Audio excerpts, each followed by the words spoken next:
ब्राह्मण का धर्म अपरिग्रही होता है, यानी अपने लिए कुछ भी धन संपदा न संचय करने वाला।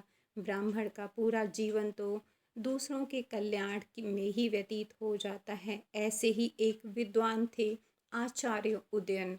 आचार्य उदयन का जीवन बहुत ही कष्टों और अभावों में व्यतीत हो रहा था, परंतु उन्होंने कभी किसी के आगे हाथ नहीं फैलाया। उनके संयमित जीवन का कष्ट उनकी पत्नी भी साझा करती थीं। वे दोनों एक बार सप्ताह भर तक भूखे रह गए और उनके वस्त्र भी बुरी तरह से फट चुके थे। उनकी पत्नी भी इस दरिद्रावस्था को झेल रही थी। ब्राह्मण ने अपना कष्ट तो बर्दाश्त किया, लेकिन उन्हें अपनी पत्नी की यह दशा देखी ना गई।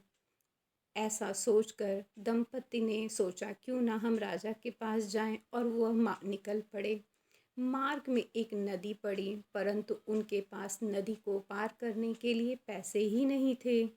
उन्होंने मल्लाह से कहा, भैया हम ब्राह्मण दंपति हैं, पार जाने के पैसे नहीं हैं, आप निःशुल्क पहुंचा दो तो आपकी बड़ी कृपा होगी और लौटते समय हम आपका शुल्क अदा कर देंगे। मल्लाह बोला, रहने दीजिए, अपने को तो सभी ब्राह्मण कहते हैं, पर ब्राह्मण तो इस राज्य में केवल एक ही हैं, वो भी आचार्य उदयन हैं।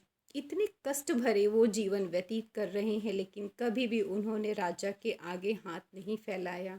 यह सुनते ही पति पत्नी वापस लौट पड़े और बोले, स्वाभिमान की कीमत दुनिया में सबसे ज़्यादा है। स्वाभिमान से